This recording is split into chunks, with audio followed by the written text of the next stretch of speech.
Many people think that if they ask about suicide, they'll give people ideas and encourage suicide. But the opposite is true. Hello everyone and welcome back to our channel. Today's topic again is a difficult one as we're in a series on preventing and dealing with suicide. Now, this could be something that would be a very difficult topic for several people. And this is one of those times that I'm going to say you need to take care of yourself, practice self-care.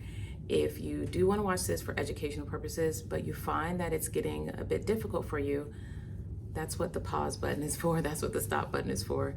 Get up, walk away, go do something to take care of yourself. And then when it's more appropriate, you come back and we'll dive back in. I'm not going anywhere.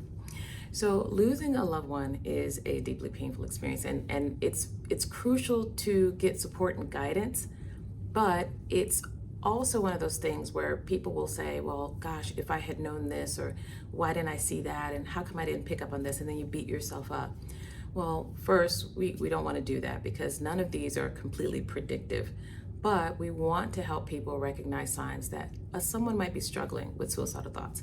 And it's critical for early intervention and for providing support. Remember, not everyone will experience these signs, but these are indicators that can help someone who may need the help. So, common signs to look for. The first thing I'm going to say overall for all of these signs is that one of my quotes is, behavior is speaking, but are you listening? Behavior speaks. And sometimes the behaviors are a person expressing words with their mouth. Other times it's changes that you're noticing and observing and they haven't said a word. But number one, if a person expresses feelings of hopelessness or helplessness, and they're frequently talking about things and they're saying that they can't go on, life has no meaning, they wish that they would just go to sleep and not wake up, that's a sign that a person might be struggling. If they have increased isolation withdrawal, they're not hanging out with people anymore, they're withdrawing from activities, not spending time with friends, they're isolating themselves in the room, that's another sign that a person may be struggling. Now, sometimes it's subtle, but a third sign are drastic changes in behavior. A person that's normally very quiet automatically becomes very gregarious and vivacious, and they're just loud and kind of in your face, and it's like, wow, this is not typical for this person. Or the opposite is true. A person that's normally very outgoing and bright and excitable, they become kind of morose and they don't really want to talk very much and very quiet. That's an indicator that something might be going on.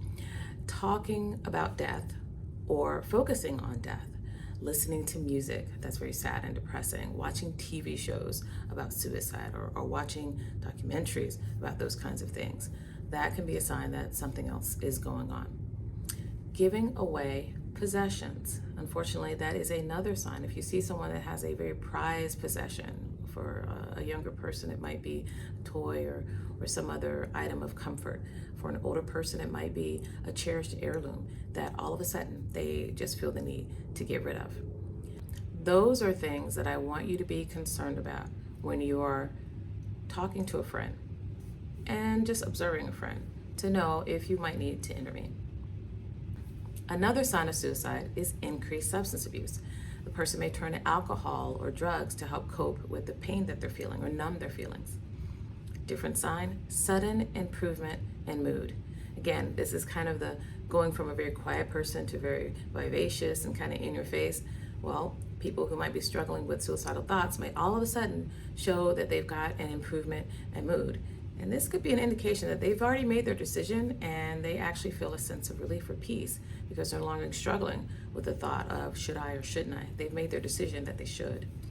Drastic changes in sleep appetite or concentration. These are signs of depression in addition to sad mood, but they also could be an indication of significant changes that are going on underneath, right? That we live in cycles and rhythms, and if a person's cycle or rhythm is off, you're going to notice it in the way they eat, when they sleep, and again, how they focus and concentrate on things. A loss of interest in activities that people used to be interested in. So they normally would like to do hobbies, or they enjoy going to work and they find purpose in what they do. And all of a sudden, everything just kind of seems lackluster. Expressing feelings of being a burden or feelings that they're not wanted, that could be a sign that a person is struggling with thoughts about suicide. Now again, all of these are signs, not everybody exhibits all of them, but if you notice that there's a cluster of things and there's a trend, this is when you need to kind of perk your ears up and be thinking about, well, what do I say to this person? How can I approach them? And here are a couple of tips. Number one, genuine and in love.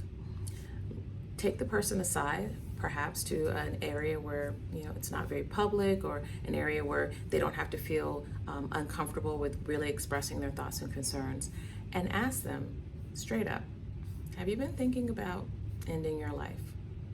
Have you been thinking that life isn't worth living? And if they say yes, that's when you need to be a huge support. There's a whole another video on how to support a person that's lost a person to suicide, and another video on how to be a friend to a person that is suicidal but does need your help. What you need to do at this point in time is just be a friend. Sometimes just sitting with the person and just being there is more than enough. Then helping them access the resources that they need to take a turn in terms of their mood and their thinking is paramount. So thank you so much for joining us. Again, I know it's a difficult topic, but it is very much worth your attention, and it could save a life. Take care and have a blessed day on purpose.